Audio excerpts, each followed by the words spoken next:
We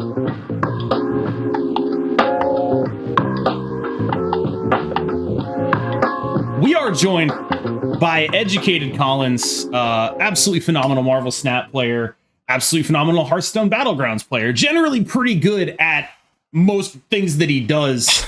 I think that's pretty much actually what sums it up here. Collins and I are bot farming brothers in arms. We once had an entire infinite climb where we just played each other and bots, and that was it. And through that, we learned about a little bit more about who we were as men. It's very good to have EducatedCollins on the podcast. Collins, I was requested to ask you the following question. How you going? No, how you doing? Come on. That's how it goes. But yeah, hey, Cam and Renan, how you guys doing? It's generally nice to be here. And it was definitely really cool, like, talking to you and really kind of seeing the world through your eyes and stuff like that. We've talked before. It's been a nice discussion outside of the podcast. Like, oh god, you broke the fourth wall, dude. we're done. We're closing it. Yeah. All right. Yeah, this has been a great episode of the Snapshot podcast. See you later, guys. No. We were talking about life, and that's just as men, yes, really feeling the whole existence of things. So it's definitely been fun, and definitely excited to talk about some of the things in the game. There's a lot to talk about, especially with Conquest and stuff going around. Yes. So it should be an interesting video. Awesome. Well, I mean, just to get the people listening a baseline, we have a section we call the Bend the Snaps. It's usually our listener question section, but this week it's going to be mine. I just want to ask you, Collins, just a little bit about your background pre-Marvel Snap. What sort of card games did you play? How did you eventually make the transition into Snap? And what has that journey been like, especially maybe coming from a more traditional game like Hearthstone into what I think is the modern day version of a digital card game, Marvel Snap, the short games, sort of acquisition system, etc. Just talk to me about your journey into Marvel Snap and where you are at this point in your content creator life. Okay. I mean, it all started as I was born, years ago.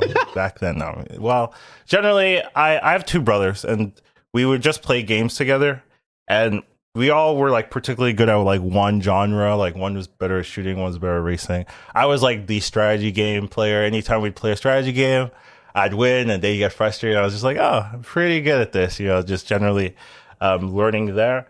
And I've always liked card games, always liked the ability to plan things out and set up and really say, oh, I'm going to do this, and outplay my opponent through specific strategies. So started in, I guess the most recent card game was like YuGiOh.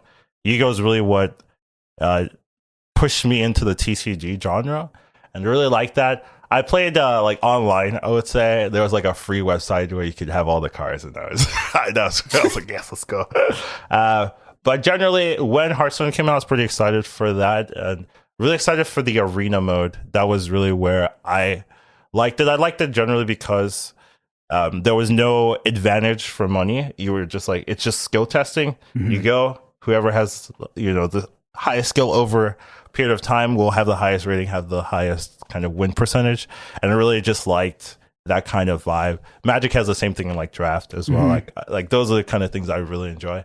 And overall, as time we progress into Battlegrounds, which is just another subsection of skill testing, right? There's no like inherent advantage from a player to another. And then Snap came out, and I was just playing it casually, I guess. I was just like, oh, this is a nice, cool card game I can play on my phone. And then the secret was there was an event that came out, Lunar or something event. And the Nean challenge? Yeah, the Nean, yeah. And then there was like, okay, you can get 100 points per day, but if everyone has 100 points, the tiebreaker is just highest rank or whatever. Yes. And I did it the first day, and I was like just at the top. And I was like, wait a minute. That's actually almost exactly what happened to me. I was just like playing, and they announced a leaderboard in the wave season, right? Yeah. And I was like, okay, I'm on this leaderboard. I'm like 90th or whatever. And then I just like kept playing. I ended up being like 4th on that leaderboard, and it was just like, okay, I'm actually like good at this. I get it now. That's exactly. I was like, wait a minute, I'm the highest ranked in NA right now. I was like, oh, I should probably take advantage of that. Yeah. So because that's exactly what it was. Yeah, because of that event, I was like, okay, maybe I should jump into it or see where I go from there. And I decided, okay, I'll make a YouTube channel for it, make some videos like that, and kind of blossom when I saw all the support. So that's kind of my reasoning. So shame that there's no more events that we really see, because it can bring people in. Are you sure, man? Yeah. Like, are you sure? Because like, I remember I looked at that event. I looked at that event and I was like, that is the worst thing I've ever seen. That event was pretty stressful, first of all, and also the last day I got really scammed, because the last day lasted for like 3 hours in the middle of the night. Yes, they messed that up. And I was sleeping essentially, and I woke up and I was like, oh, I don't even get to participate. I did everything perfect for all the other days, did all of them, but because it was from like midnight to 3 a.m. or something. At the last day, I lose out on that reward. Obviously, the reward is a title, and I don't care about titles really. But the feeling of like, oh, I did like 99.9% correct, and because I was asleep that last 3 hours, which they didn't tell you it was going to be like that. They did not tell you. There was no communication on that. I think it's just something that they like kind of messed up internally in terms of the start time and the end time. And by the time they realized it was like, all right, well, this wasn't even like a real event anyway. Let's just move past it. And I'm pretty sure like it's a third party that really structures those events. So secondary like fully, I don't think secondary is like fully invest in those events. I think they kind of delegate it off to a different group, and they kind of. It looks like it, because the quality is so bad on some of them. It feels like something. I just assumed that was because it was. I just assumed that was because it was on the fly, right? They were just like, it's the beta. Let's just like throw an event out there and see how it goes. And they did that a lot. There were a lot of like weird events that were just like, this kind of sucks. Yeah, I just don't. I don't think it's the secondary team really doing that. I think it's a third party that kind of delegates it, and then they just like, okay, yeah, sure, as long as no one's complaining. But then people start complaining. They're like, all right, let's take it out. Like, I want to give people a bit more of a baseline in case they haven't encountered this feature in Snap. But I'm not sure. Are they? They don't do these things anymore, right? Like, no, they said they were stopping. Okay, so it used to be you could go into your what was like your news tab on mobile, and there was like some sort of mini game for, I don't know if it was like the week or the month, and often they were like, it's usually like the month. Yeah, often it was like, go click this thing and you can generate this other resource, and then eventually maybe you'll get some tokens or something, right? And it was really clunky, and the animations like looked terrible, etc. It was weird. Anyway, they eventually came out with one that was the, like you said, it was like the Lunar Event Challenge, which was challenge. Exactly. So there was some rewards for this one, and there was a pseudo leaderboard. And like Collin said, the tiebreaker was your actual rank. So the people were tied because there was a max you could get every single day, and then you were actually able to see like a leaderboard, like, oh wow, I'm ranked number one. It was just the worst designed event of all time, right? Like, if you wanted to have a matchup like where it's like, all right, why wouldn't you just do a normal leaderboard? Why would you split it up by earn 100 cubes, but you get double cubes for playing like the specific cards in your deck? And also, you can only get 100 cubes a day. So if you ever miss a day, you fall off the leaderboard, even if your rank is higher than the people below you. I remember, I think the 10th person in NA was like rank 119, which in those days, like, all due respect, like, there were people, I think I finished one of these seasons at like 615, right? Like, that's what we're talking about, right? And so the 10th person in NA was like 119. They weren't actually the 10th player in NA. They were just the 10th person in NA who was like, I'm not taking a day off. I'm getting 100 cubes every day.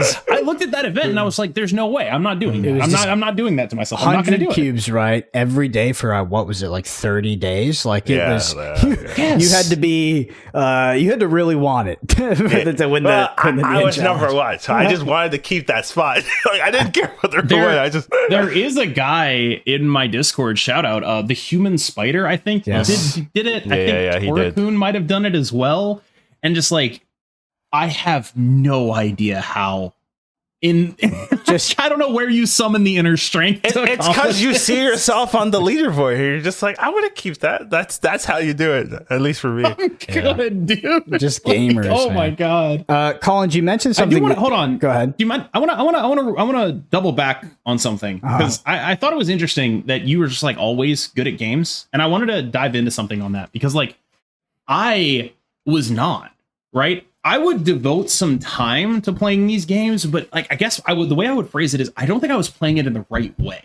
And so when I first started playing Hearthstone, I learned how to improve through like various people in the community. By the time I went from Hearthstone to Magic, I already had like a very good basis. I put myself in a position to improve again by putting myself in the center of a community of very good players.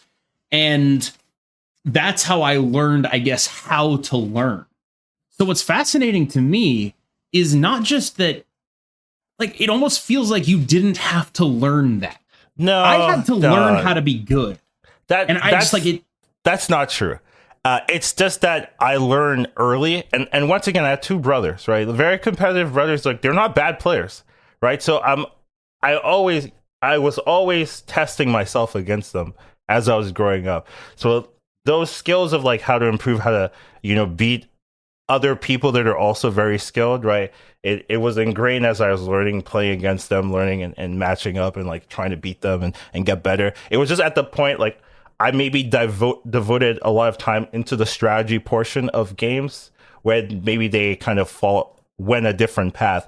So while I was devoting myself into that aspect of gaming, they were like still good, but they didn't have that drive to like really maximize everything. So at some point there became a gap, essentially, where like, they couldn't beat me anymore because even if they tried, because I was still learning and still focusing on getting better, while they maybe didn't have that same push to like learn and master strategy games to the extent that I pushed myself to. So I was doing that early, and it still continued, right? As the pool got bigger, as I fought different people and better players, right? I once again had to keep learning, keep growing, and keep testing myself to keep progressing in that skill set. And over time, you just get better at like identifying what's good to focus on, what's not, and then there we have me here, I guess. So, what advice would you give to someone who is willing to put in the time but doesn't know where to start? Like, if you're like someone who's like okay. And you're like, I want to be really good. Yeah, it is. I'm sorry.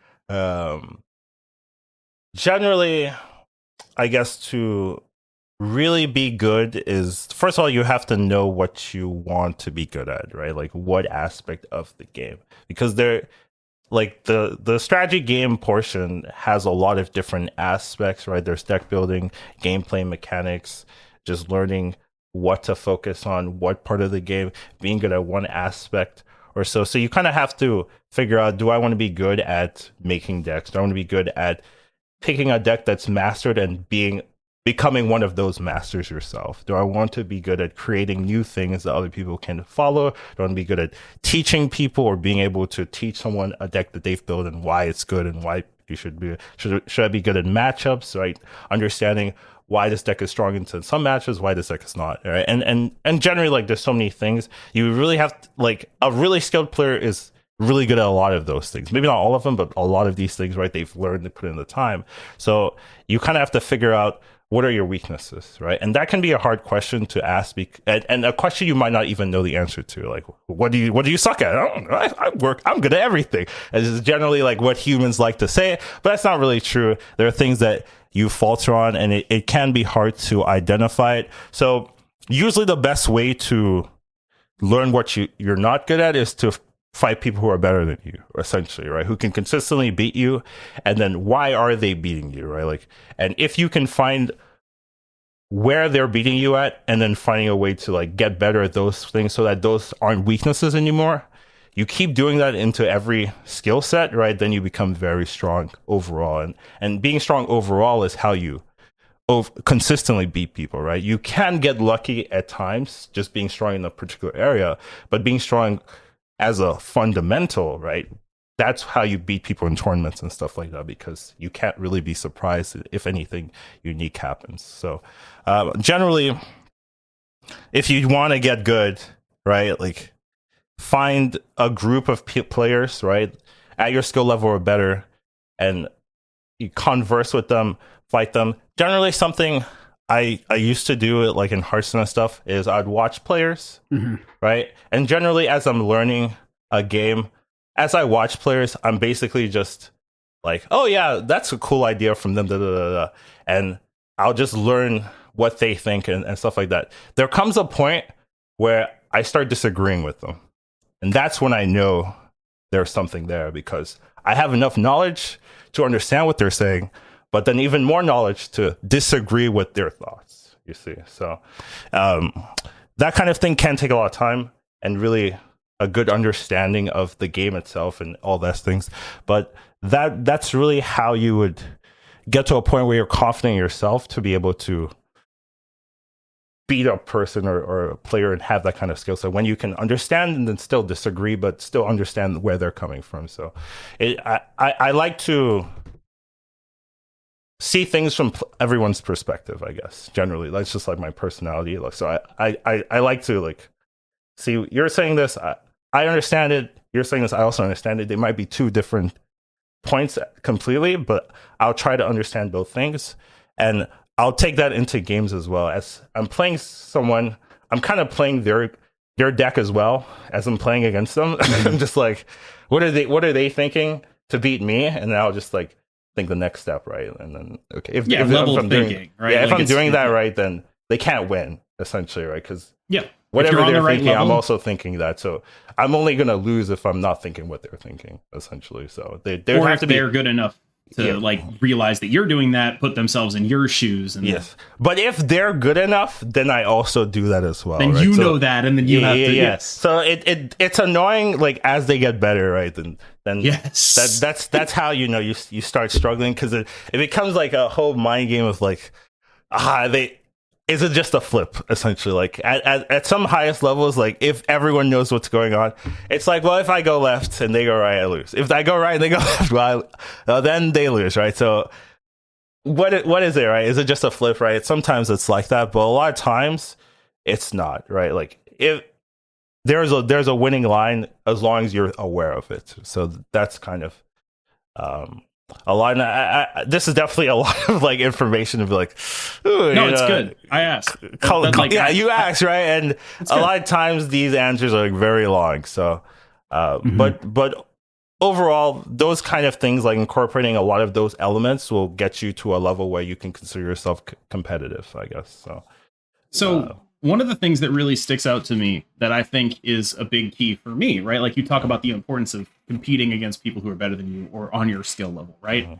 And I never really had that opportunity to like really dive down. And that is the kind of opportunity that actually enabled me to get good. And the way I was able to do that was was by using ladder as the approximation of competing against people at my skill level in various games. And then outside of the game, surrounding myself with players who are also trying to improve, taking that and applying it to ladder. One of the things that I remember from Magic, I saw a tweet. I don't know who said it. I'm sorry. But it was someone saying that like the number one thing you can do to improve at Magic that most people don't do is play more games of Magic. That people spend too much time thinking about Magic when what they actually need to get better is to play more of the game. I have always taken that has been the method by which I have improved. At a certain level, like once you are elite, then yeah, you can look at stuff and just think about it and be like, oh, I get this. But until you're there, to get to that level, what you need is to compete. That's absolutely true. And that is like, and that seems like what I took away from what you said, and it jives very well with my own experience, where it's like, if you are not there, you need to compete, because that's how you get there. Yeah. Almost all the tips of how to get better at card games are actually just tips on how to get better at things in general. You talked about doing things more, putting in the work, right? Watching other people, learning from them, mentorship, getting together with groups of people, learning from them, running through play lines in your head when you're watching other people, pattern recognition, etc. All of these things are just fundamentals of how to get better at things in life. And I think card gamers are really interesting because on the aggregate, they seem to do it the most efficiently and the best. And the biggest revelation for me over the years, when I've watched truly world-class card gamers, is that they understand value better than anybody else that I've ever seen. They understand like the quantitative value of drawing a card, or just when you come to deck building, sometimes it's easy to slip into this sort of more ephemeral look at deck building where it's like, oh, I'm trying to do this synergy. I put this card in my deck. I play it in the middle. It shuffles my cards back. I almost, I'll draw my good card that wins the game. But the people that consistently break the games are the ones like, no, this card is a 2/5 and that one's a 2/4. So the 2/5 just simply goes in my deck. And they do that over and over and over again with many different concepts. And that's for me been like the number one thing that I've seen out of gamers, or like card gamers have just been excellent, is when they have that conversation in their mind, they always find the highest value play, the highest value line, highest value deck building decision, etc. Yeah, I don't know. That's kind of like my little rant on card gamers. No, it's good. I think that was like a pretty solid opening segment. Jesus. That was like just a solid 15 minutes of exactly what people probably are listening to this to hear. So I'm good with it. Collins, I do want to circle back on something. Hold on, he has something to say. Sorry, I was looking down. What is it? What is it? I just wanted a little bit of follow up in the what you said about playing more games. So the rationale for that is that there's just too many novel situations in the game that you won't know if you don't play games. Like there in a course of a game, you might see like 500 different options essentially. And as you play the game, you don't know where those options lead unless you've seen them before. So as you play more of those options you try, and you get to see like, oh, this option led me to a victory. This option led me to a defeat. And if you watch games, you don't have that visceral knowledge of like, this leads here. And you can watch a lot, but then once you're in the game, you're like, I actually have no idea what to do. So you have to play the game to really understand, like in the mind, like, oh, this is a wrong decision. This is a right decision. So people that don't play enough just won't have that, and they'll always be shocked by any new scenario that comes out. And as you play, you get more comfortable. You're able to deal with novel situations that you've never seen before and really progress from there. I very recently, like this week, I was practicing for a different game that had a huge update, and I was, playing against people that have been playing for months, essentially, right? And even though I knew what to do with my deck or whatever, I didn't know what to do against their deck, essentially. And I just hadn't played that matchup enough, while they have played my matchup hundreds of times. Like, they know, oh, if I do this, I'll just do this. If I do this, I'll just do this. While I'm thinking, okay, he did something. I've never seen it before. What do I do here? Every single time. And it's just such a huge disadvantage, right? Like, you can be good at games, but because you have no idea what to do in that scenario, where they have seen that scenario hundreds, if not thousands of times, of course they'll beat you every single time. So it's like, so bad. It's so bad. Like, that's what I was when I was bad. I was too theory-y. And then I would get on the game and I'd be like, oh, well, I guess I do this. And it would be wrong because fucking, of course it would be wrong. I have never been in that situation before. You get good at things by doing them. You don't go to the gym and bench 400. You go to the gym and you work up to it. Like, you don't go to the gym, think about benching 400, and then go back. You watch somebody else bench 400, and then you got to do it. Actually, I will say it actually is like genuinely pretty helpful to like do visualization. So we talk about playing, lots of games to get the reps, make sure make the mistakes, sort of create those neural pathways so that you can make the correct decision in the future. But sort of a counterpoint to that, or a point that just, I guess, exists alongside this, how important are fundamentals and heuristics, and how would you sort of define those in card games? Like, how do you get this base knowledge that you can apply over sort of a large swath of game scenarios or situations, and then use that to your advantage, right? So you don't have to experience every single matchup. You just have this heuristic or set of heuristics so that you can make the correct decision more times rather than not. You mind if I take a swing at this one? Yeah, you go for it. I think that heuristic is not actually a heuristic. It's an understanding of context. if like it's like what he was talking about with like knowing what's going on, right? You're not going to be, no matter how good you are, if you don't know what's going on, if you don't understand what is happening in the game, it doesn't matter how good your heuristics are. I mean, like, it'll matter to a point, but if you are seeing someone play a Thor on turn 3 and you don't know what that means, you're at a disadvantage. Like there's only so much you can do heuristic wise. Like, you can play well, but if you don't know what shit means when it happens to you, you're going to get rolled. If you see someone play Daredevil Electro and you don't know what that means when they're sitting there in the same lane, you're getting rolled. And so heuristics just give you the ability to interpret that information correctly and then move on from it. But without that information, without that knowledge, I don't think you get anywhere. The context is what matters. And the knowledge that the context is what matters is kind of what being good is.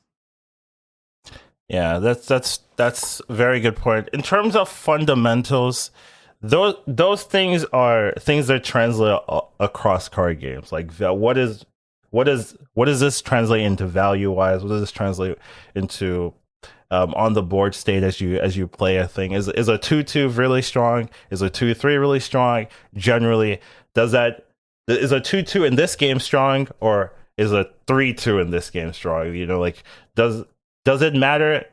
Those things will matter based on the game you're playing and like how everything compares to other things in the game. But the fundamentals, like, oh, this is a good card. Oh, this is a weak card, you know, and why is it weak? Because it loses to this other card or this matchup.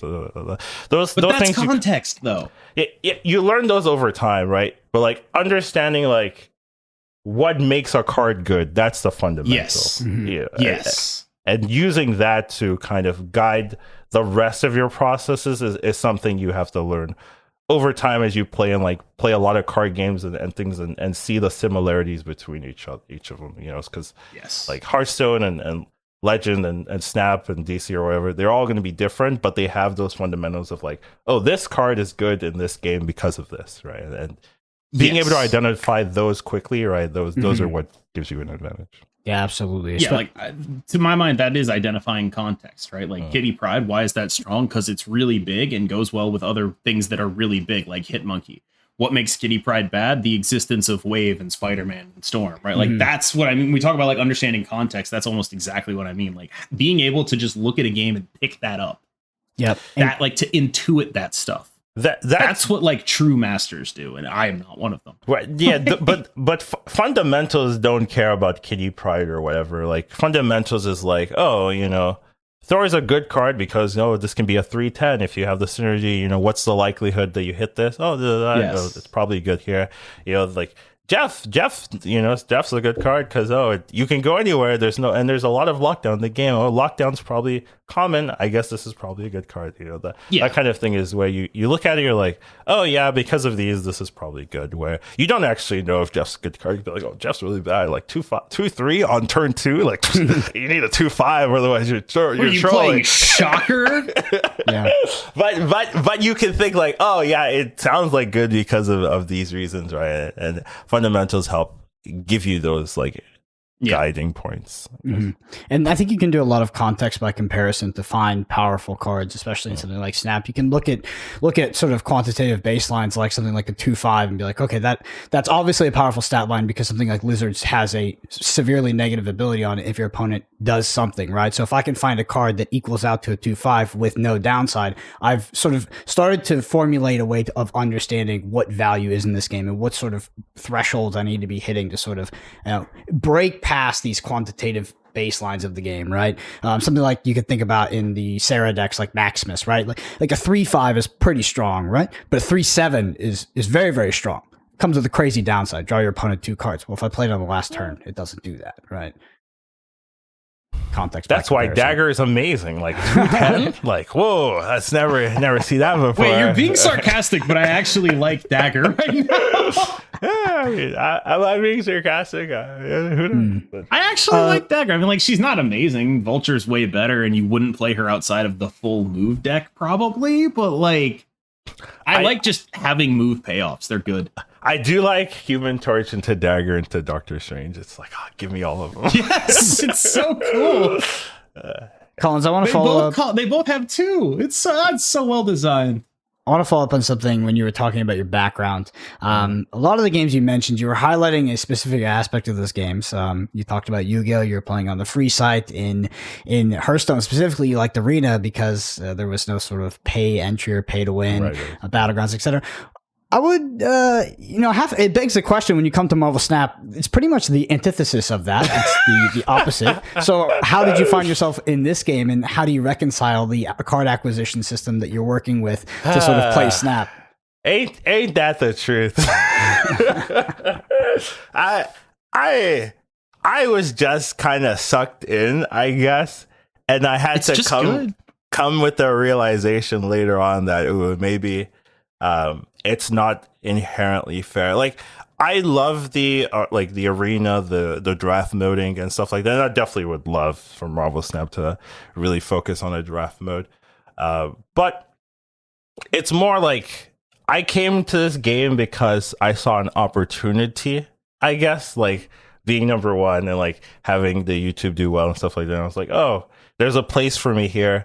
Let me push it. And then, I enjoyed the game as well, right? Like, which is also just generally good. Like, I like the game, so it's a lot easier to ignore, like, oh, maybe this isn't very free, like very like everyone gets the same cards kind of game, which you normally I do like to focus on.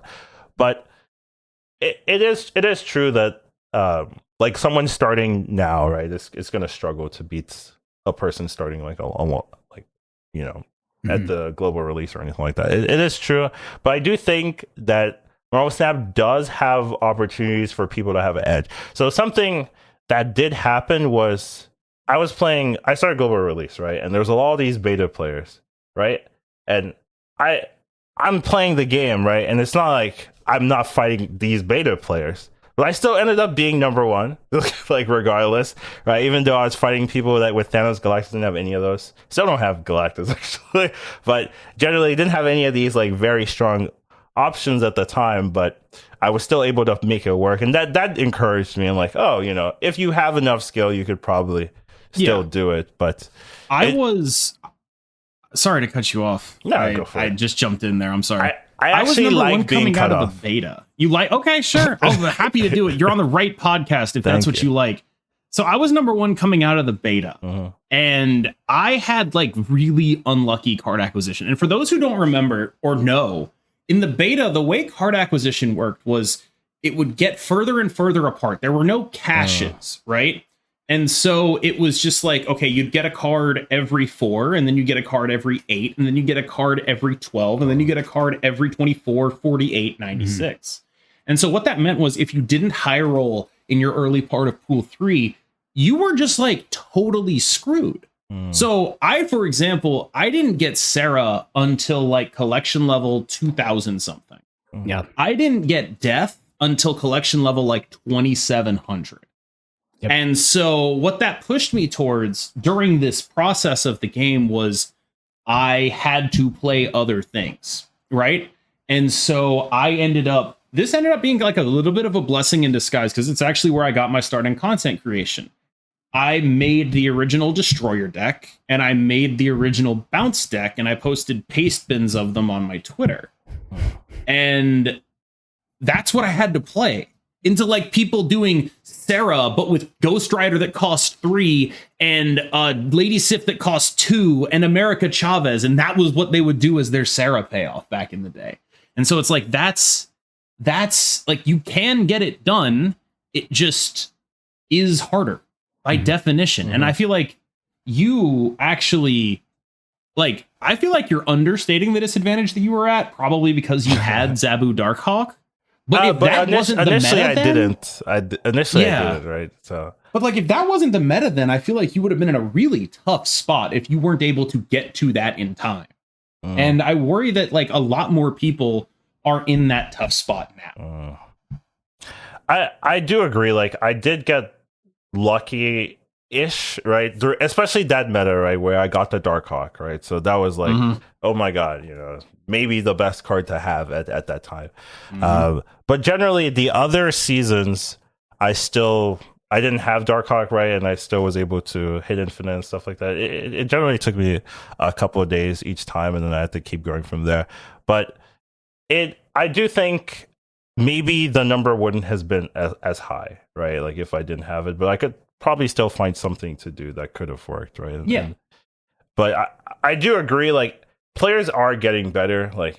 Hopefully it's like not my. I mean, maybe it is my fault or so, but like but generally the fault of the kind of creators. Players are getting better and figuring out what to do. So it's harder for new players to be able to find something that doesn't get like blown out, right? So there is that issue. You have to be able to figure out stuff, and I'm good at like figure out deck builds and ways to like get the biggest advantage if I need to. So.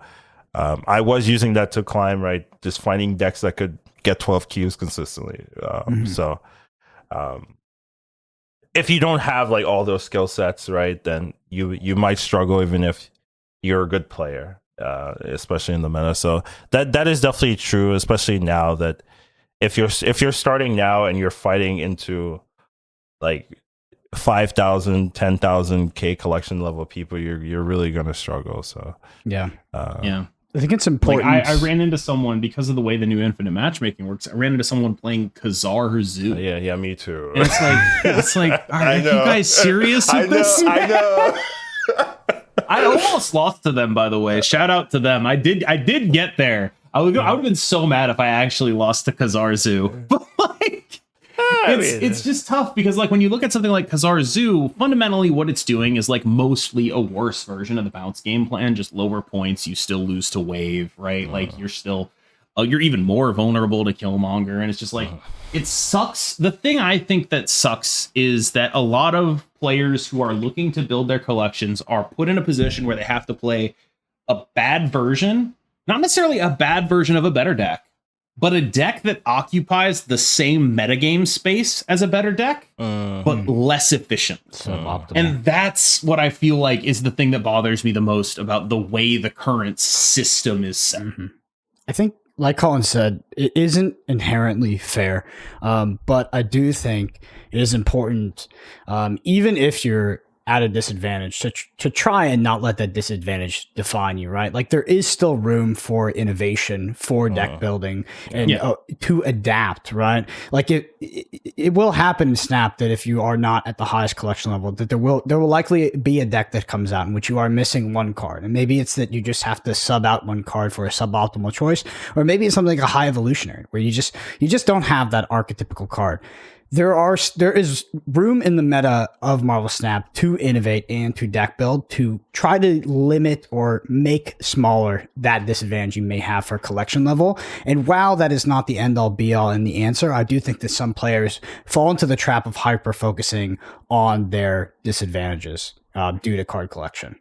Yeah, I will say that the first season after passing 600, I think that like that's when your MMR, like back then, I don't know if it's exactly the same, but that's when the MMR opens up. You can fight anyone.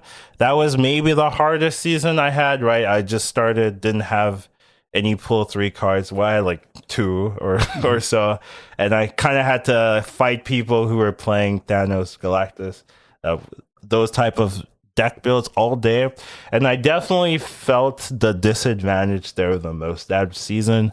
I did climb, like I did get to infinite, but it was noticeably harder than any other time I've ever played before or since, and it was just like it did feel frustrating, like to lose to Thanos every time, to lose to Galactus, and it's just like I don't have an answer here.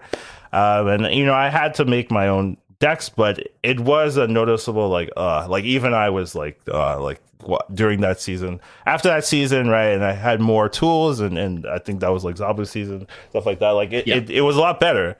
But that season, I did feel that new player struggle of like everyone has everything and I have nothing, and I can climb, but it's a real grind. It's a real, like I'm doing a lot of effort for measly cubes every time. I've got a thought right? I want to get a true or false from both of you. Right now, the best thing to do if you are a budget player is to buy High Evolutionary. True or false?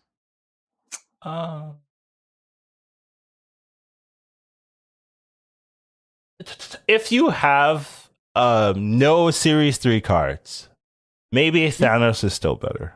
But if you have Wasp, basically, then you have Wasp and Hulk, and I'll say go get High Evolutionary. So that's basically the thought process I have right now. Because like today, the day we're recording, I played a deck on stream that was just like High Evolutionary and like 5 cards that go with High Evolutionary, and then just like Shang-Chi and Rogue and Wave. And it was just like, oh wait, this is really good. This is actually just like really good, completely competitive. If you're on a budget, obviously it's not cheap to buy High Evolutionary, but it's probably the most cost-effective thing you're going to do. Highest EV that you could, EV choice in terms of card acquisition you can make is buy. You could say that High EV has High EV. Exactly. Well, what consideration would you add into that equation that High Evolutionary might not stay at its current power level for the foreseeable future, let's say 1 month timeline? Would you consider that at all? I find it hard to believe that it can ever be that bad. Honestly, the stuff it does. They would have to change Hulk, right, in some way. Yeah. If they wanted, and even to changing not Hulk, like even if they change Hulk, like that just removes like some of the incentives to try to counter High Evolutionary. You see less Luke Cage. You lean more into the other stuff. Like card does a lot of strong stuff, goes well in a mid-range shell, which is why it's ended up in the lane lock decks. It's why it's ended up in these mid-range decks. And you really only need Wasp out of Series 3 in order to make it not like one of the best cards you could possibly have. Do you all think that card acquisition is getting better or worse? You're opening up the can of worms, aren't you, huh? You're just down for that. Yeah, it's getting worse, bro. It's the flexible series drops. Okay. Here's the take, right? If whatever, okay. I'm trying to walk through this in a way. Just send it. Okay. Whatever it is they're planning, better actually need flexible series drops to have gone down the way that they did. Because my impression is that flexible series drops, like, okay, they say we need flexible series drops to be the way that they are for something that we're doing in the future, all right? And when you think about what that sentence might mean, that means they need a bunch of cards in Series 4 and 5 for reasons. Cards that people want, right? I do not know what those reasons are, but they better be good. That is basically where I'm at, where it's like, if you are doing this, I get why you would do it, if like, because the logic is like, okay, why would you do it now instead of later? And the answer is because these cards would be rotating down, and we don't want that to happen, right? They want Darkhawk in Series 4. They want Jeff in Series 5. The only reason why they would do that, other than we want more money, is because it is a necessity for whatever it is they're planning. And all I would say is, it better actually be a necessity, because I do not like flexible series drops. All right. I would say if they didn't introduce flexible series drops, and I think the progression's getting better, or the acquisition's getting better. Like if you just take out that caveat and then Darkhawks in 3 and then Justin 4, like sure, I think it's getting better. And then they're moving things straight into Series 4. Yeah, obviously it's hard to argue that they're not making it better compared to like the original state, but this ability to withhold things in 5 or 4 without any communication, that really just puts players on edge, right? Players get very used to things. Like you give them something, they get used to it, and then you try to take it away, they hate you forever. Like you're not getting it back on their good graces unless you do something to return that favor. So that's essentially what's been done with the series drops, and the no communication's definitely been bad. They have said stuff to some content creators, right? And content creators have posted the messages and stuff, but even that doesn't really share like the vision they have. So it's hard to like trust it. You really, as players, can only see what you're given, and what you're given isn't necessarily anything that's sparking confidence from what you see. You see, okay, 1 month two of the most popular cards stay in Series 4. Next month, one of the most hyped cards, Jeff, everyone loves staying in Series 5. Like, and then the others, which is not Jeff, but like they also matter. Hidden Monkey and stuff like that, also pretty important. So those are what people can just react on, and I would say like that kind of thing is making it worse.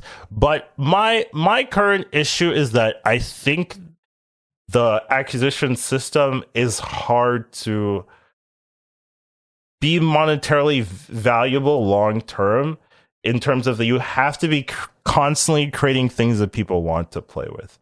Every single month there has to be something new that people want to be spending tokens on, right? If you realize, you know what, Darkhawk, Null Galactus, I can win every meta with this. Like, why am I buying this random Spider-Man 24 move package that I'm going to play for 2 weeks and then move on with my, like, you have to be making things that people are like, that content creators are like, you know what, guys, this is worth spending your hard-on tokens on. And that's really hard to do. Like, honestly, like you High Evolutionary, right? You can play that card for a long time and be fine. Thanos, Galactus, if they don't change at all, you can play those cards for a long time, right? There's like full, Galactus bros and full Thanos people that are just like, I'm still playing Thanos, I don't care. And it's just hard for Second Dinner to consistently make things that people want to spend. And because of that, like, you're just stuck with this system where, hey, here's 4 new cards. We don't want them. Okay, well, damn. If your second dinner is like, damn, okay. Next month, here's 3 new cards. And they're like, I'll take this one for free because I've saved up 10,000 tokens. And next month, you're just like, okay, they're not buying anything. Yeah, and so this is the issue, right? Like, there's an inherent, right? No, there's just like an inherent desire, like that's the situation that creates is like one that leans itself toward the solution being power creep, right? How do you get people to want to buy your stuff? Well, you make it really good. And we don't want that. Neither side wants that, and it's like the potentially the most optimal decision for them to make. I mean, not regarding Fallout and stuff, but we've created a toxic cycle where the players don't buy underpowered cards, or even just like average power cards, when they buy the OP cards because they want an advantage. And it's like, I don't know if there is really a solution. I would just wish that we can move the heavy monetization of the game away from card acquisition and more towards cosmetics and sort of quality of life stuff. Look, I gotta be honest with you there. That's not happening, right? Like, what are we talking about here? Cosmetics? Yeah. This isn't Fortnite, dude. You don't have the player base for that. Like, I remember this came up in the beta. This came up in the beta, and it was during the furor around Nexus events, like in the like about a month after, probably. Like, someone straight up asked, like, hey, why don't you just monetize off of cosmetics? And the response was basically, we would not be able to be financially solvent. And you could say they're lying. Whatever, right? Like, you could say like, oh, they're obviously lying because they want to make more money. They're rolling in it. But I pretty much buy that they would not be financially solvent as a card game monetizing off cosmetics.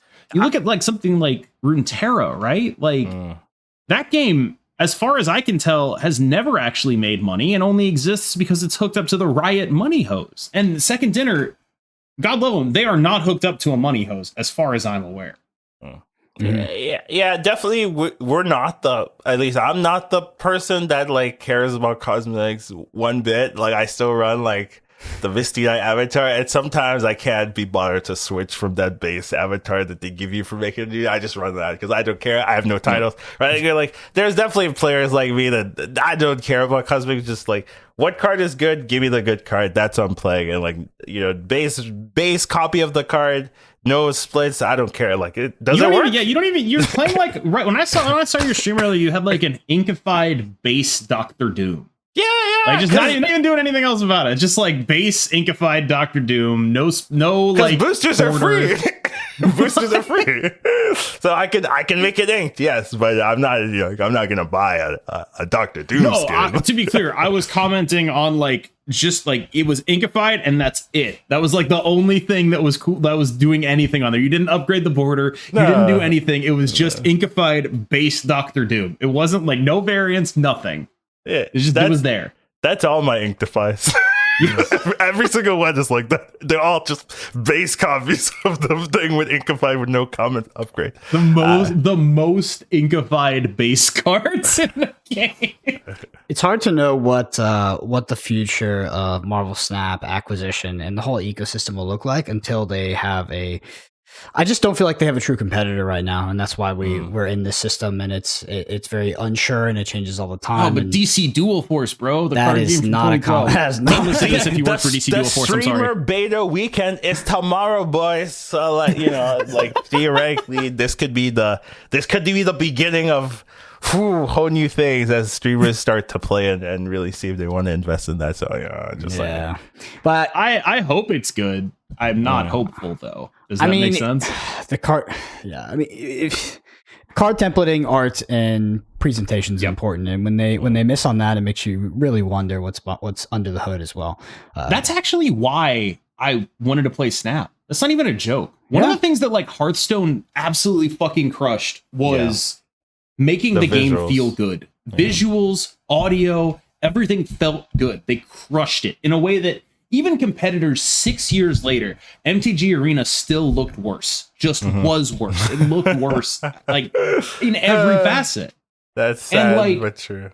It's 100% true. And like when you look at even like Legends of Runeterra, it has a lot of polish but no pop, right? Like it's just dry. Yeah. And that is something that like I knew if I were to get into the Marvel Snap beta, I knew it would feel good. To play, it would be well designed, it would look good and play well and I would feel something. I knew that just implicitly from who was making it. And that is something that I think I just don't feel that for Dual Force. Like I know I like kind of make jokes and all that, rag on them and do like haha. But like that's the honest answer. I just don't feel that sizzle, the pop. And it takes a lot for me to want to play a game that doesn't have that. With Magic, the thing that it took was deep nostalgia. And even then, like I don't play a lot of Magic anymore. You know what I mean? Yeah. It's pretty rare in, especially in this sphere, when true innovation comes along. And Marvel Snap definitely pioneered true innovation when it came to card presentation, cosmetics, right? I mean, I don't know why it took us 10 years to realize that throwing a gold border on the same art is not a fucking cool version of a card. It's not, right? The alternate art, like this, ways to distinguish your cards and make your collection feel unique so that you can empathize it is something that players want. And Marvel Snap absolutely they still need animation. I'm telling you, they're dropping the ball. Imagine if your cards actually animate themselves in a reasonable facet. Like, come on, you're talking do so like much. You're talking like YuGiOh dual disc style. Yeah, like just have them moving in the art. Like have them do some animation or ultimate variants, right? Ultimate variants should be that. Why would you spend 5K tokens on it? Yeah, I mean it like you see ultimate variants, you see how much they cost in a token shop, and you're like, why would I get this? If you didn't know anything about the game, I think it's logical to buy one of those and expect it to have a unique animation. Yeah, but it does. That is actually true. If you just saw the price tag on that, you would expect it to be something other than what it is. Yeah. Damn. Well, so Collins, I want to ask you some more level up questions because Conquest Mode sort of just coming out. Can you help us, being a tournament player yourself, being a great player yourself, number one on the leaderboard, as we move into maybe a more conquest focused competitive mode, what are some key fundamentals to keep in mind when playing that mode, and what are some level ups you can give people and how to be good in that? Maybe people that are used to playing ladder all the time, what are some things to help the transition? Yes, as a one tournament player myself, has participated in literally one Marvel Snap tournament since I've started. But generally, I have played in a lot of tournaments, card games tournaments over. So for Conquest, so initially I thought you were stuck in the deck that you had to play, but I've now learned that you can switch decks even with the same ticket. So let's say you're using a gold ticket, you win the first game, you can switch to a different deck and then play. So I thought initially decks like Galactus, you really couldn't play in Infinite because you have to beat 5 different decks with a Galactus build. Like that's not gonna happen. A lot of times you're gonna fight something that has a good matchup into Galactus, especially if there is any amount of people running Galactus on there. So you definitely just need a deck, I would say, that has the ability to surprise. So generally when you're playing ladder, right, you see a card, you can kind of figure out, okay, what are the other 11 cards? They played a Yondu. Oh, okay, they're running all of these cards because they played a Yondu. And you really do not want that in Conquest. You want people to see a card and be like, oh, they're playing this. What is going on? Like, Claw, let me tell you about Claw. That's a card. My God. You want to be playing in Conquest because those cards can get you 8 cubes. And if you can win an 8 cube game in Conquest, you've won. Right? And I have never played around a Claw in my entire life. I never will. You should. I will never do it. Someone's playing an ongoing deck, like maybe Claw. Oh, no, sure. An ongoing. I have never played around a just random like the rando Claw. Okay, yeah, I've never done it. It is like consistently me back in the beta. Me and Jerry Thompson would play a lot of games together. Claw was the #1 card we would always forget about and lose to. Like every single time, it was just like, okay, we're playing around every single card here. We're good, and then Claw shows up, and we're like, oh my God, we forgot to play around the Claw. Yeah, so that type of card can really mess with you. Scarlet Witch is a card I like a lot, right? That can really win you a game, win you an 8 cube game where like, oh, what can win me this location? Oh, Scarlet Witch can do that, Claw can do that. Omega Red was a card I used to use that could win me random games. You want to set yourself up where your opponent is confident in your board state, and then you can hit them with, oh, this is actually a ton of things. Now, you can do that by last turn playing a ton of cards. You can do that by last turn playing a surprising card. You can do that by last turn messing with their cards in some way, right? So like Valkyrie could be something where they're like, oh, nothing beats me. And then they're like, oh, Valkyrie hit two 12 power cards. I guess I forgot about that. So you don't want to have a deck that's predictably quickly, right? Because you're going to be playing multiple games. If they can predict your deck list, like, oh, these are the 12 cards you're going to be playing, it's going to be very easy for them to leave in the right moments and then stay in the right moments. So like something like you're playing a Lockjaw deck that doesn't have like any tricks to it, and you don't play Lockjaw in 3, and then they snap you, and you're just like, I guess I have to leave. Right? they know what I'm doing. Like that also happened like in Zabu meta, right? Where someone would snap and then play the Zabu. And then it's like, oh, I guess they won. Yeah, it's like it's not correct to snap and then play the Zabu because they could also be playing Zabu. What is correct? You play the Zabu, and then if they don't play the Zabu. Yeah, right. And you don't want to be put in those situations in Con, because you want to make sure that you have something to do, that you can always think about it. So flexible decks also something I like a lot. Like that Darkhawk, that Zabu Darkhawk Death random block, like that's like a toolbox deck where I have a lot of options, a lot of matchups where, okay, they're running this, I've got a Green Goblin. They're running this, I've got a Death. They're running this, I've got a Shang-Chi. They're running this, I got an Enchantress, right? So a lot of decks, I have matchups. I've got a Killmonger if they're playing Thanos, So those type of decks are pretty powerful because they work decently well in a lot of matchups. They're harder to pilot the downside, where you have to be knowing what your win conditions are in a lot of matchups. You have to know, okay, this matchup, I need to make sure my Killmonger is going last. I need to not have priority. I need to make sure I'm focusing in this aspect of the game. And that's what matters. The rest of it is like filler, but really making sure that I got my Killmonger and it's set up in a way that it always triggers and kills their Nebula and blah, blah, blah. Those are the things that matter. So you do need to have a large knowledge of the game and a large knowledge of the meta game to really be good with those type of decks. But those are the ones that you can really just say, I'm running these all 5 in infinite queue, and I'll win every matchup, or at least I'll have a chance, right? So, Galactus like doesn't really do that, where it's like, oh, they're playing paid shit. They have debris on 3 every time. Not fun for you, right? So it can be hard, but there's definitely a lot of decks that can do well in Conquest Mode as long as you're aware of it. I want to ask you about a game 1 strategy in Conquest Mode. Would you ever consider game 1 completely unknown deck list, unknown opponent, would you ever play out minimal cards and with the intention of sacrificing the cube in order to get information on your opponent's deck, asymmetric information where you get more information than they do on game one? Not necessarily. I wouldn't like lose the game, but I would maybe hold my key piece. Like, you know, I wouldn't play my claw essentially on the first game, because that's the 8 cuber card, you know. Like, I'm not, you don't know I have a claw until you're losing 8 cubes. You know what I mean? So I'm not gonna like win a game because, well, I might like this is like high level stuff where like I'm like very confident in Conquest Mode. I've played a lot and like, oh yeah, like I'm not gonna be giving you my claw information turn 1, that kind of thing. But generally, you know, I'm still gonna try to win, but it's good to read the opponent. So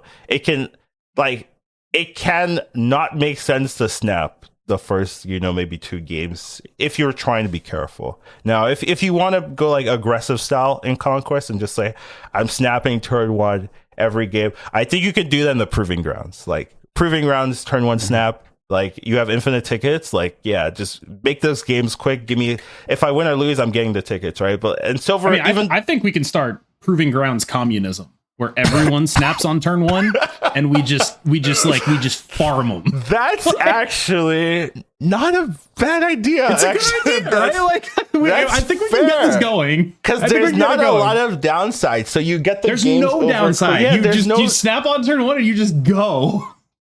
I can see that actually. Yeah. Silver mode a little bit, but I can also see that once you get into gold, like, then we're serious more. Like, no communism here. I want my wins, but definitely the first one has no fee.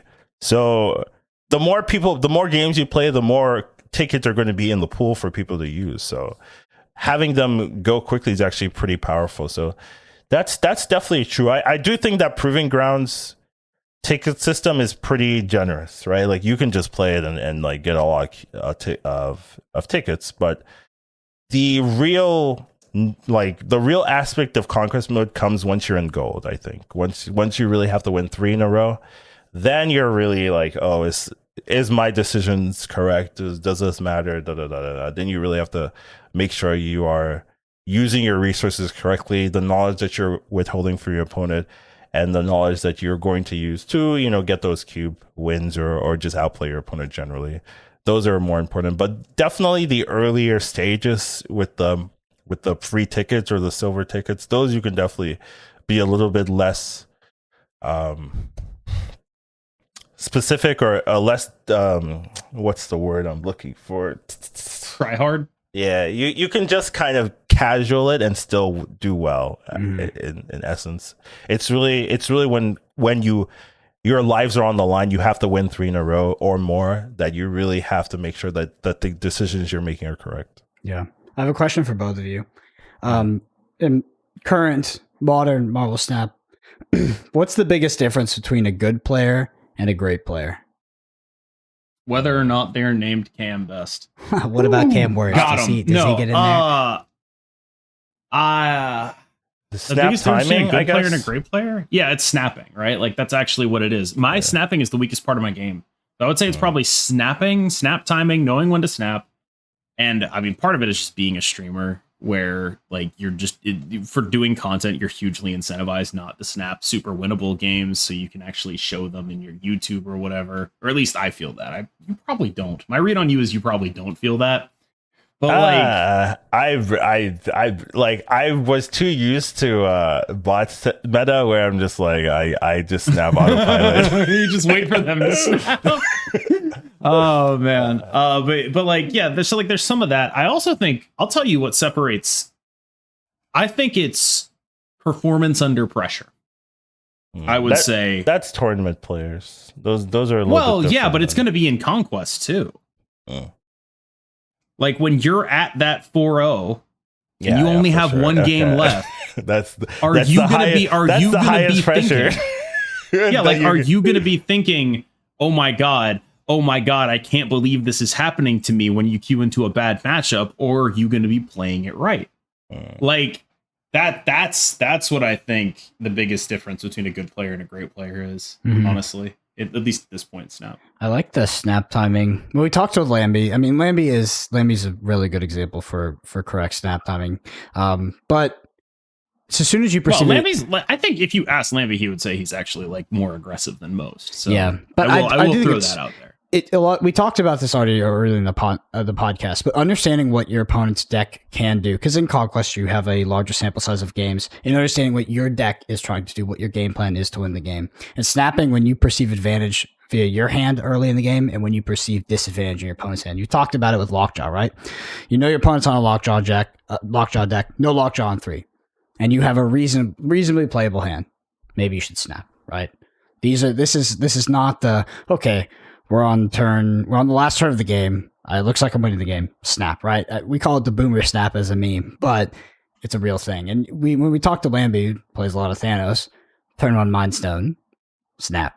Snap in a vacuum with turn 1 Mind Stone was something that he did. Obviously, it changes in context after you play the opponent. You see their deck, and you maybe know what threats you're facing later in the game. Back in Thanos Lockjaw, like, that was broken. Like, turn 1 Mind Stone was, like, not fair. So I understand that... That in terms of snap, I do sometimes get people talking about like, oh, I didn't know if I should snap here or not, but I wasn't sure, and I'm just thinking, no, there's like, you have to snap here. there's no argument. This is the right turn to snap, and there's nothing to talk about. But some people like don't really think about it like that, where there's a correct time to snap. And an incorrect time to snap, and some people are like, oh no, I'm just wagering extra, but someone not snapping can tell you information like that's maybe something that some players don't understand. Like, if you're playing into a matchup and they're not snapping you here, and you're just like, why aren't they snapping me? Like, what? Like, I'm thinking, what's going on in their hand that they're not snapping me? Like, it makes me think about stuff because they're not doing anything. Right, and I don't know if a lot of people are doing that, where your opponent does nothing, right? Where like one player might not be thinking about anything, other player might be like just like thinking about their own game, and I'm thinking, why aren't they snapping me here? What's going on in their deck? Like I'm just like, and that's something you have to be adding into your gameplay, because there is information in what they're not doing. Snapping is a tool that you can abuse, and then you can also learn from their actions of whether they're snapping you here or they're not snapping you here. Like, I really don't like that if your opponent snaps and you've already ended your turn, you can't like unend your turn and start moving. Oh my god, dude! This is it's a good thing you are on the right podcast. I have complained about this since forever. Before there were even tournaments. I think I complained about this. I want to say I've been complaining about this since like the first episode. Yeah, like when Barrow was a like we were playing Deathwave. Like the fact unironically that you are in a game built around going fast. It's literally part Marvel Snap. The optimal play is to go as slow as possible. It's the stupidest shit on earth. I can't tell you how many times I've been in a battle mode, and I've had a friend that was playing with me or just watching. I was streaming to them, and they're like, I'm not so sure how I'll be feeling right now. Okay, I'm gonna wait till the end of the turn. I'm gonna snap them for the last second. It's like, I'm just gonna put them in a battle. I hate it. I want to highlight something you said, which is you have to snap. And I think a lot of people will hear that and they don't think about snapping that way, as in like you have to. There's a trap of falling into snapping when you're close to 100% to win a game. And I think that you need to understand when your deck is doing its thing, right? And you have to snap. If you perceive your opponent's deck maybe having a clunky start, not doing the most powerful thing it can, and you see, your turns lay out over the next couple of turns, and your deck is doing the most powerful thing it can, you don't have a choice. Even if you have a 30% or something to lose, you have to snap, because if you're not snapping those hands, you're snapping no hands. And if you're snapping no hands, why are you playing that deck? That is exactly true. So in the tournament I played, there was multiple times I go into this matchup thinking their deck is way better than mine. What am I doing? This little yellow jacket random death, I could barely play it in a lot of scenarios. I can't really win if I play normal. So what I have to do is, if they give me any advantage, I'm taking it. I'm snapping into any advantage, even if I'm not favored, because if I play it normally, I won't ever win. They will always find a better scenario for me. So I won some games. Disadvantaged, when you are disadvantaged, increase the variance. That's what you do. Yeah. When District you have an X came advantage, in, you I'm decrease snapping. the variance. Basic, this is classic. If you're worse, you want more random outcomes because they're going to enable you to overcome your bad matchups. If you're better, you want less. Yes, for sure. And you just have to know your matchups as well. Like, I go in like, oh, their deck should beat my deck, so I'm not going to play it normal. I'm any variance that's bad for them, I'm gonna pressure them. Maybe they leave, right? Like, there's always that fear of like, maybe they don't want to play for double cubes, they might just leave, and I get that extra free cubes. I must have won 4 8 cubes, like not like an 8 cuber, but like over the course of the round, like I got an extra 4 cubes from just being aggressively snapping into like slightly disadvantaged scenarios for them.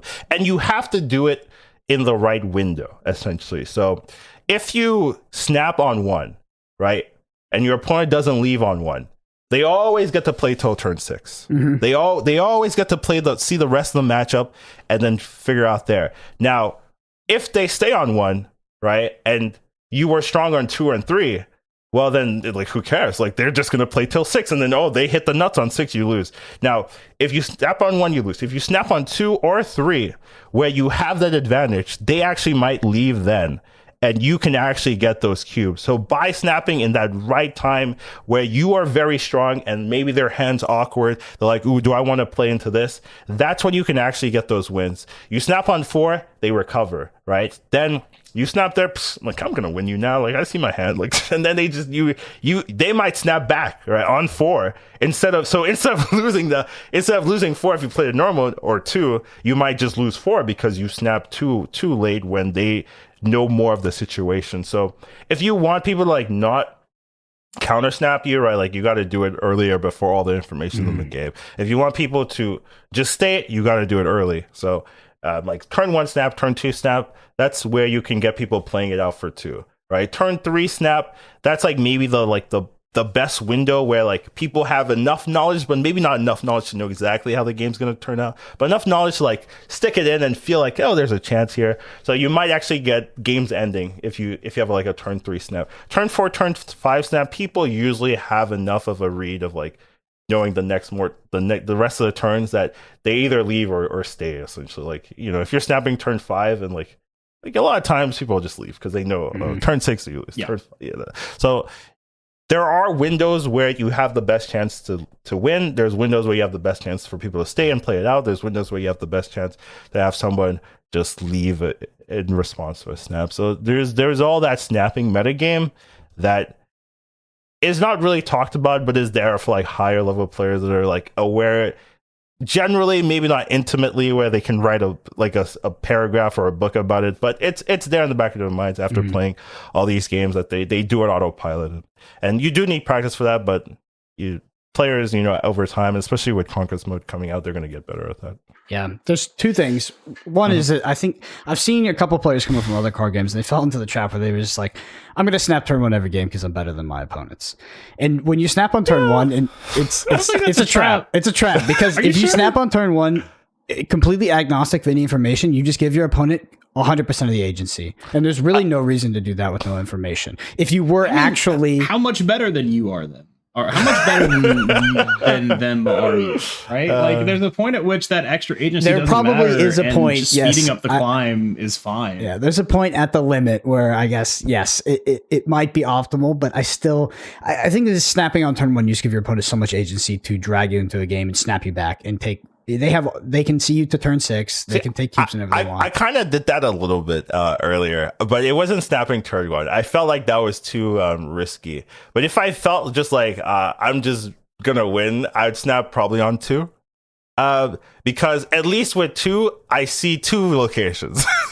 So I just, instead of like being RNG screwed by the next 2 locations coming out, at least I only have that one chance of getting RNG screwed, because there's half the chance. Yeah. The problem of snapping on turn 3 is that, like, if they're a good player, they have all the information, really. Like, they have not all, but they have a very large amount of information once you see all 3 locations. So if you're so confident in your deck that your hand's really good and you snap on turn 3, and like let's say you're playing like Zabu into Infinite, or not Infinite, but Mr. Negative, right? And you snap on turn 3. Like a lot of times that you play Zabu, you snap, and it's like I've seen enough, right?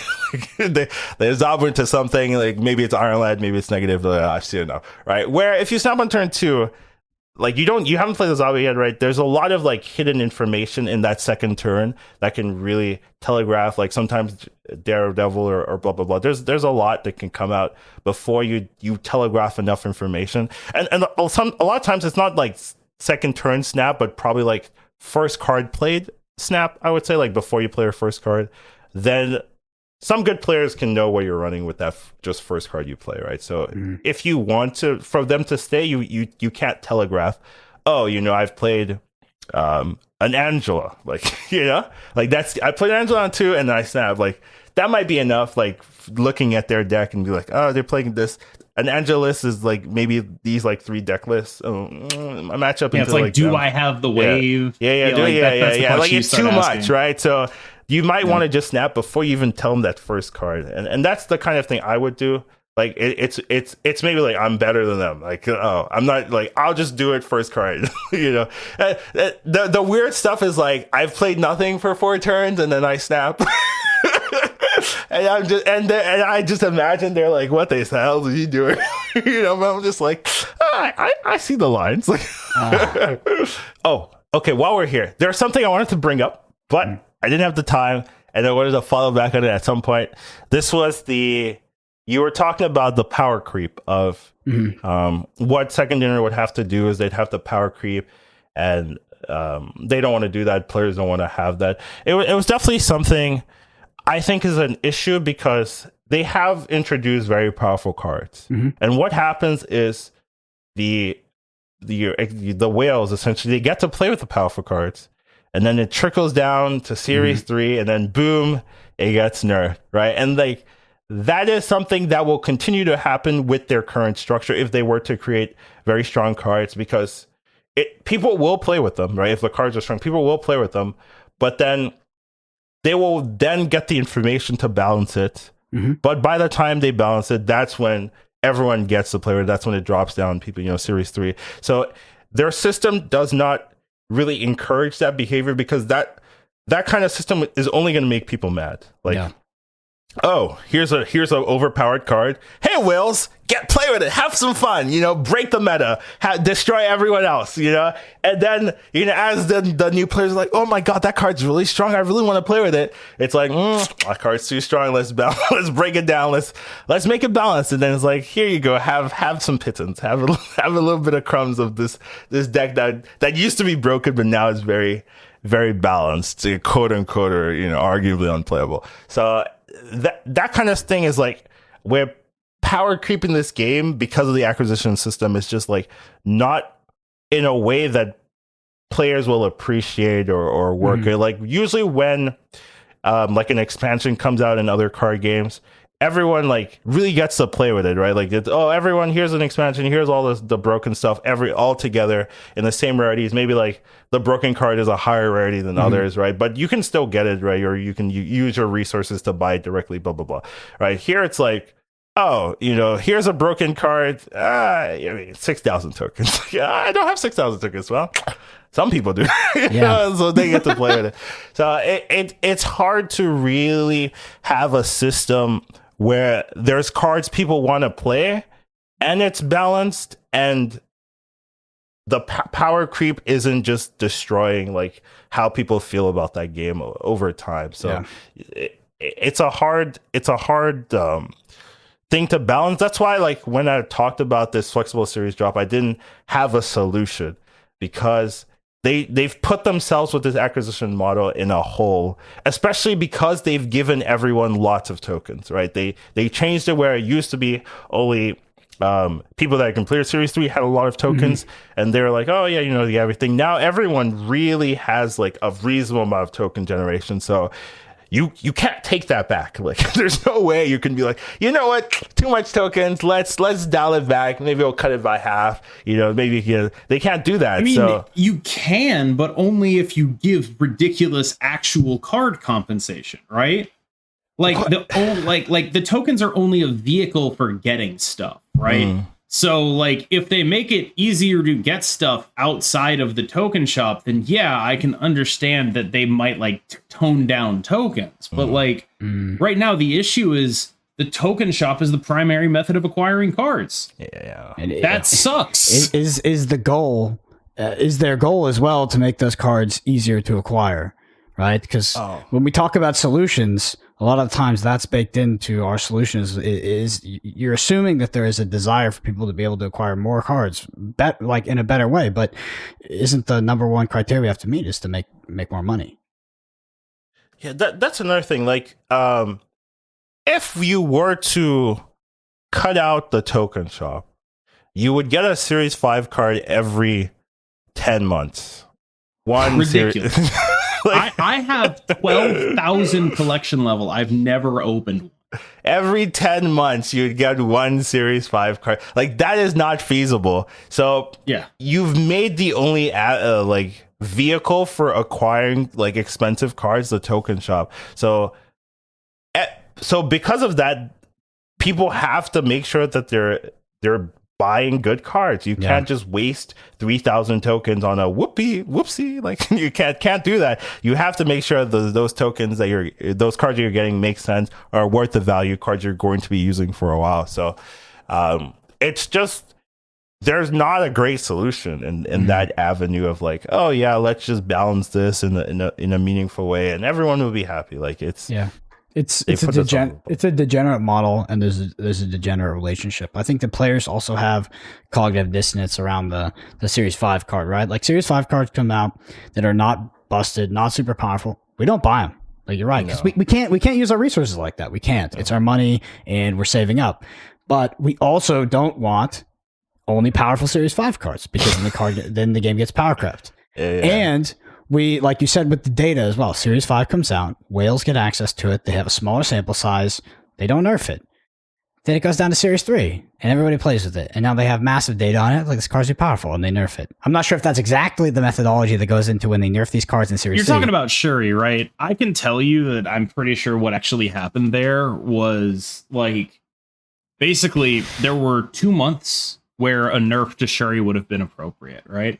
The first one was the first month after they nerfed Thanos, or you probably could have nerfed her when you nerfed Thanos and said publicly that Thanos was Shuri's only bad matchup. But like, hey, what do I know on the balance team? But like, that month, the next month, when instead of nerfing her, they hit like Red Skull or whatever, that basically guaranteed that she was going to be nerfed the second she hit Series 3. Because it just, once that happened, that one whiff had that knock-on effect, right?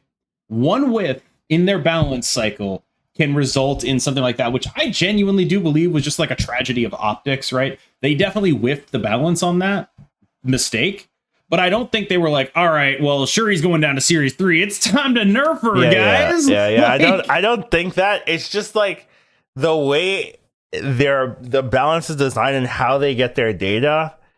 Like, by the time they have enough and then they're willing to, make a change and then post it, right? Like, time has passed enough that there's a good chance it's going to drop down, and it just looks bad. It looks terrible. There's a lot of stuff that they're not intentionally trying to make look bad, but when you do it, it just looks bad. Yeah, like, this is my big argument. People always find malice in it, and I genuinely don't think there is a lot, right? Like, I have this conversation a lot on my stream where it's just like, well, they did this. How do you not think that like that's on purpose? It's like, because it probably isn't. They're probably just unlucky or stupid or the analogy I talk about is like, I work my job. Look at the job you do and tell me you give 100% all the time.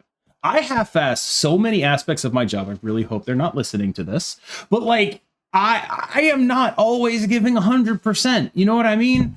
Like, and game dev, it feels like, oh my God, I do not know how you do it, right? Like, if you make one mistake, if you get a little bit behind, suddenly people are going to be accusing you of explicitly favoring people who bought a card over free-to-play players for 6 months. That Shuri stink is never going away, because it will always be true that they nerfed Shuri when she hit Series 3, whether or not it was an accident or not. And I truly, 100%, I believe it genuinely was. Yeah. People are always going to have that talking point, and that sucks. And there are a bunch of situations in Marvel Snap where I don't think there was any malice. And what it does is provide people who think your game is like rigged against free-to-play players ammunition that doesn't need to be provided. Yeah, I mean, yeah. There's just like, there's also just some things that, you know, they're working on, but they maybe forget or do inaccurate. Like, there's, you know, things in the back of my mind. But we're not here blasting generally. But it's just a difficult position they're in for now. Hopefully, what they're working on does succeed. Right, I'm definitely hoping the best for them. But yeah, you know, just we can only look at what my pitch is like. We as human beings are generally deeply flawed and pretty stupid. Like, I don't know if you share this perspective. Appreciate it. Yeah, I'm glad I got that for you. But like, when I think about like all the mistakes I make on stream, right? And like, I'm supposed to be good at this game. Every misplay in the world, right? Like, I'm supposed to be good at this game, and I actually am good at this game. And it's funny. Like, yeah, you still mess up, right? Like that's the state of being human, is that you mess up. That's what it is to be human. And so I have a ton of sympathy for this, right? Like, my ideology here is rooted in like the basic compassion for this. It's why I often assume, you know, like, this just happened. Yeah. I don't think they're like evil. I just assume like it's rooted in compassion, right? Because I've been like, it's like someone looking at me making a misplay and being like, well, that guy sucks. And it's like, well, I mean, kind of, but like probably not to that degree. I would say, I think that you can make up for incompetence with transparency and integrity. And I don't think that we've gotten that 100%.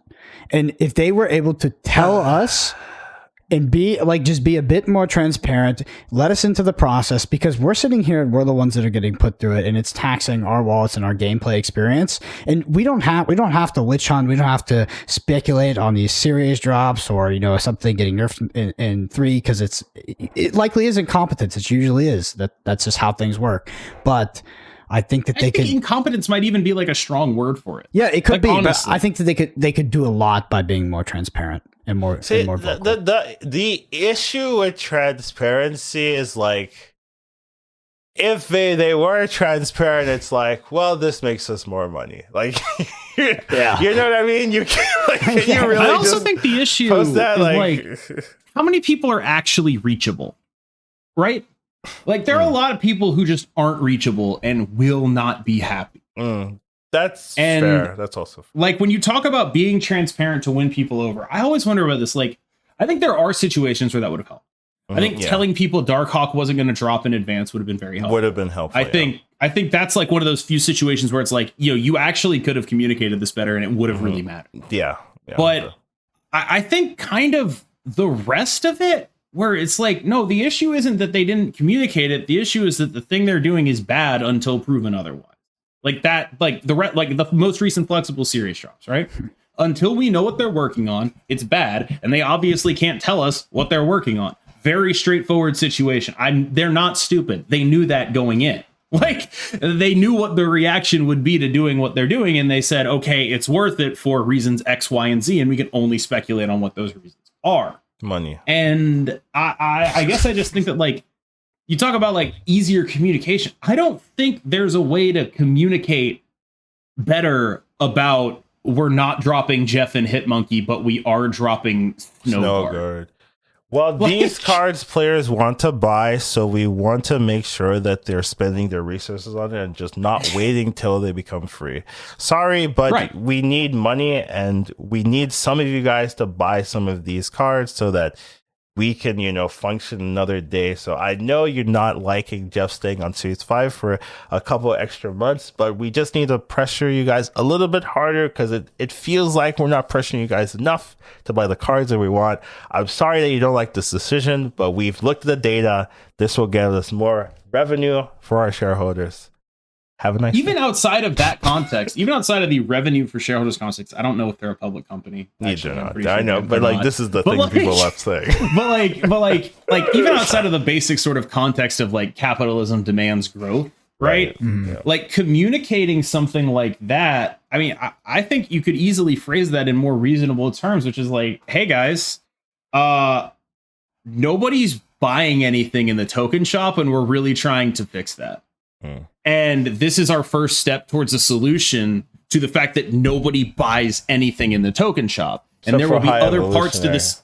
Right. And it's like, and they're like, all they would have to say is like that. And then there will be other parts to this solution and they will benefit you materially. Like, just tell us like, hey, something that comes along with this will help you. This is not just this, it's more than this. But I don't even know if they can say that does happen is sometimes they will talk about negative things that they're doing in a positive light. And that bothers me a lot. Like, hey, we're fixing this. And like, no, you're not. This is where we're not dropping this so that people don't have to play against it and you can have unique collections. Yeah. The meta's balanced, so you don't get to play dark. You don't get Dark Oak for free. That's just like a ridiculous thing on its face, right? Like, we're not dropping this to keep the meta more balanced. Like, and some months we're just not going to drop anything because we want that. Not real. So that's the integrity piece, right? When that's the piece where it's like, please don't do that. Like, you can tell us you're working. Do not do that. Do not mention the phrase "some months we may never drop anything." Yeah. Take that out of your copy. We can like, they can tell us, hey, we're fixing it, we're working on it, stand by, and we're standing by. Like, but please don't say stuff like that. Sitting. Because when they say stuff like that and they try to paint something that is extremely negative in a positive light, it just feels like they're scamming us and they think we're idiots because it's like that's not real. Like, it's just like, that's not a real thing. We know that's a lie. And I think that's those points are the key missteps that they've made, is when they've sort of treated their audience like that, because it just feels disingenuous. I think, once again, I am somehow in the position where I read more good faith into Second Dinner than everyone else on this podcast. But like, I have good faith. I have to critique that. I just think it's here's my basic read, which is they are trying really hard to make this thing sustainable. Yeah. But because Nexus events flopped and they were the original plan for the game, they have effectively been backdooring the economy during the game's existence.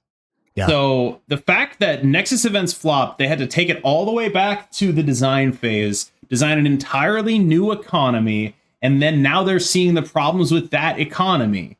Like, the fact that the game launched on the expected launch date, despite the fact that the economy was just like, we took it apart. Yeah, the whole thing it was based on, was and there's hardly any features entirely in the game. Like, I mean, we've talked this before. It feels like you're playing an alpha. Effective launch date. Yeah. It feels like they're paying back that debt right now. Yeah. Because they launched it at that time, now they're in a position where their live game does not have an economy that they're happy with.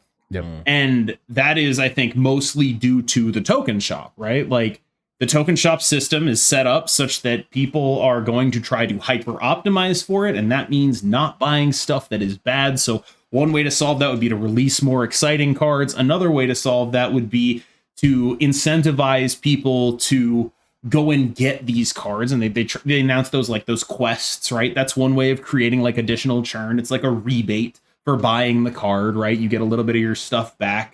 People were mad at that. They were stupid for that. That's actually like a pretty decent idea. If you assume that the problems are people do not want to buy cards, then I think that you need to figure out, okay, how do we make people buy cards? A rebate is like the world's oldest sales tactic, and gamers reacted to it like it was like the most manipulative thing on earth. I think they don't like it because it's like, oh, the people that are already buying cards are just getting the benefit. where if I don't have tokens, I'm not getting anything. Everything. If like every change to make the shop more accessible is only benefiting me more than it is you. Like, I don't care that Darkhawk didn't downgrade. I have him. And I'm also getting the benefits of flexible series drops in that these cards are going to cost 3,000 for me, just like they're going to cost 3,000 for you. Mm-hmm. Every one of these changes that they make to increase accessibility actually disproportionately benefits the whales, because the things that they take away are things that we already have. I have this. I have Jeff. I have Hitmonkey. I have all this stuff. I don't suffer from this. I benefit because I get Spider Ham in 2099 for 3,000 tokens and in my Series 4 boxes instead of actually paying 6,000 for them. And I think that's the thing about flexible series drops that really sticks with me, is like, hey, they probably shouldn't have made a system that actually only helps the people that are already ahead. That seems bad. That's hard though, right? Like in terms of the whales, will always find a way to like take advantage of any system you add in there. Like that's their whole design. Like, oh, you've made this better. Well, I'll just take a little bit off the top. Like, it's just get a little piece here. I'll be first mover advantage. Like that's the whales every time. Yeah, so yeah. It's hard for them not to get a benefit. That's just I think that's the nature of the beast, though. Like, that's something we have to contend with. It's all about mitigating that advantage and the disproportionate disadvantage to the players that aren't deploying that capital, right? It's bridging the gap, because it's just going to happen. It's a for-profit company. It's a game that wants to make money. The people who spend money are going to have some sort of advantage, not if it's a literal competitive advantage, but some sort of efficiency advantage. They don't have to spend an amount of time, etc. That's how these games work. But I think the main complaint with Marvel Snap is that the gap feels too big right now. It feels huge, massive, gargantuan, like too much to deal with. So we just have to minimize that and bring people closer together and realize that the reason why this game is good is because it's a card game, and card games are supposed to be relatively balanced, and we want to be on a relatively equal playing field, and we don't want a game that's pay to win. So just take us. I don't want to win because I own cards. No, we don't. Like, I want to win because I'm better than you. But I can guarantee all of the spending data points to the opposite, that people just want to pay to win. And it's not the case, right? There's a critical maximum that's reached when a game actually becomes pay to win and people stop playing it. But there is some sort of dopaminergic activity when people buy a card and they have access to it and they're dunking on people and other people don't. And on the opposite end, winning feels good. When you lose to a card that you don't have, it feels terrible. Yeah, losing feels bad. Yeah, we got to fix. I honestly think that like so much of analysis of like this stuff could just be split into that. Like, people are mad when they lose, and then they're happy when they win. Yeah, but the solution to that issue, which a lot of people have tried to solve in modern gaming, is exactly what has killed gaming, which is trying to reduce any sort of negative feelings that can happen from competition in a competitive PvP based game. So, like, I don't know. At this point, we're going down a rabbit hole. I do think that Second Dinner does regard this as a definitionally competitive game, because like, how could you not, right? Like, literally the whole game is a play button where you fight somebody. But you have a unique collection, and you have these cool cards and arts, and it's a collection, KM. Like, I don't think that idea worked for like the first 3 months is the issue. But as the player, it's like the player pool is growing, now they're adults and they have lots of cards, like, cause when you're in like Series 1, Series 2, you're a kid, we're giving you kid toys, kid cards, and you're playing with each other. Oh, you're having fun. Then you go into the adult world, you hit adulthood. Now you start into Series 3, and now you're like, here's your 1 or 2 Series 3 cards, make it work, But now a lot of the kids, they're now established. They have all the Series 3 cards, and now they're just looking they're looking to get a house or whatever. They're getting the Series 4 cards, and now like they want different things. So it's more like the player pool now just has a lot of I would say most of the player base has all the Series 3 cards. Like there are new players coming in, people are having children, inviting their friends. Now now they're coming in Series 1, like, ooh, I like the game.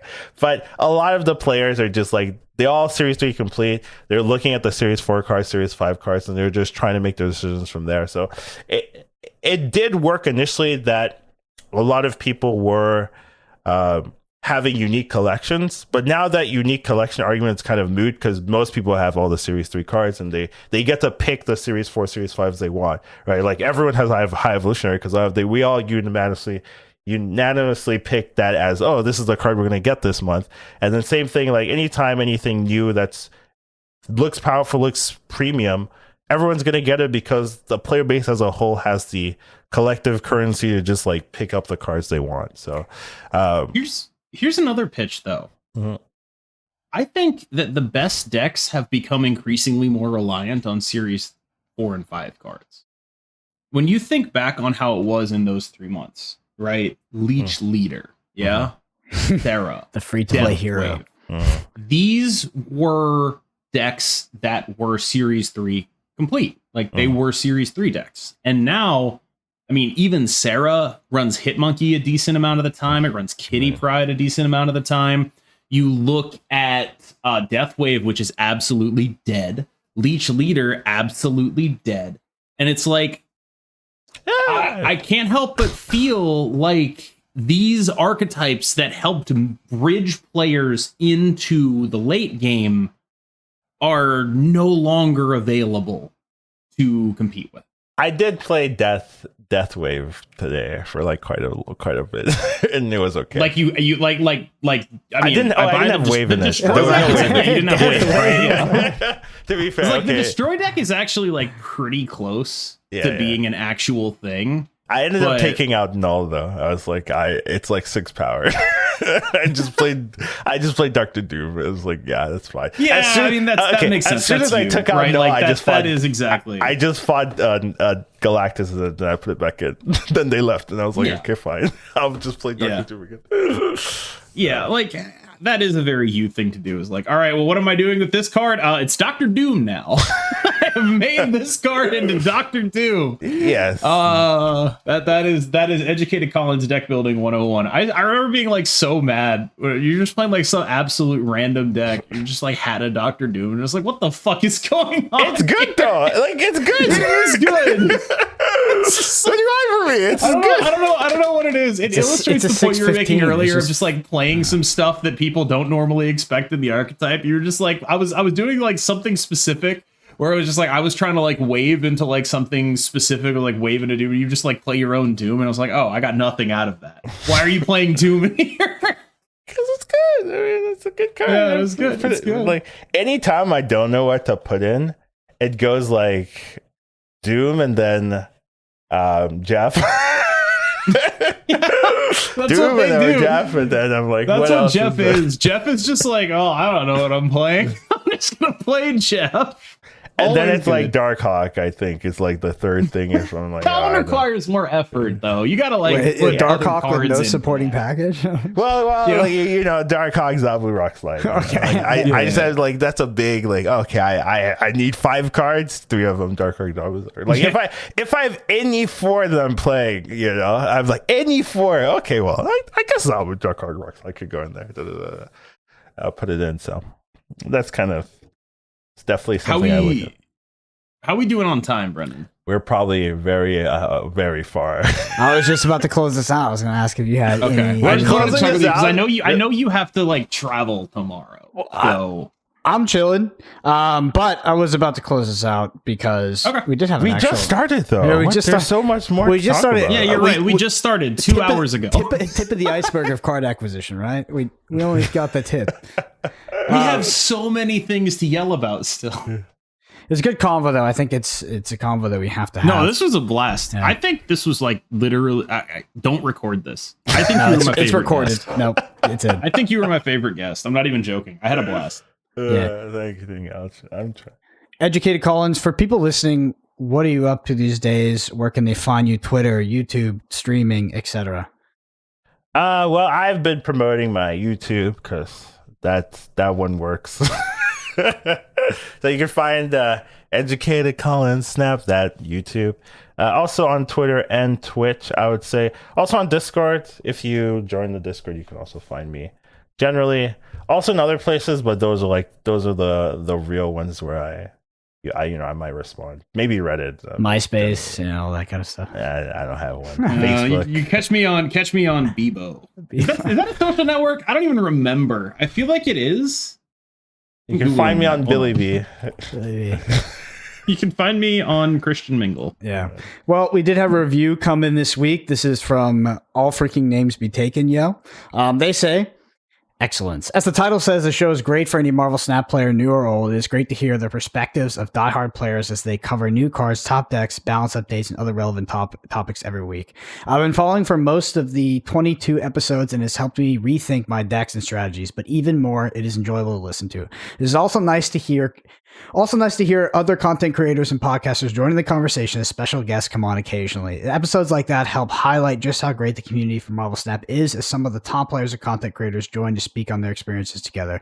They often discuss everything from new and upcoming releases to the grassroots tournaments they've all been a part of as competitors or took the role of organizers for. I could say a lot more, but instead, this was a planted message. Yeah, but instead, I'll just say the show.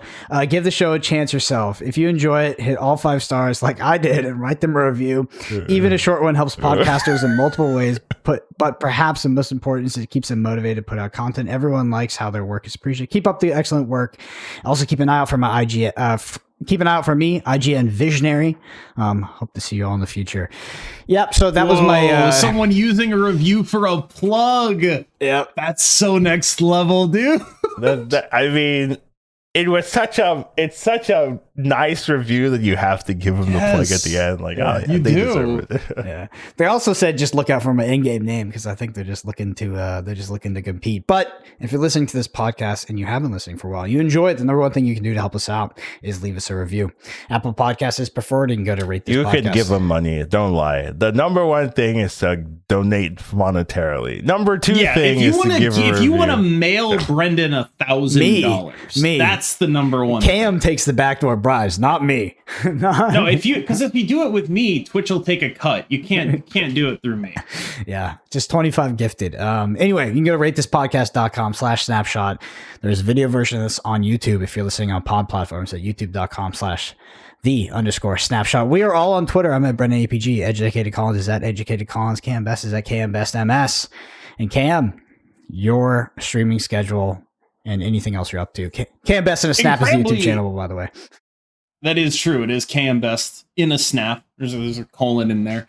Incredibly, I streamed on Thursday last week, which is the day we're recording this, but when you hear it, it'll be in the past.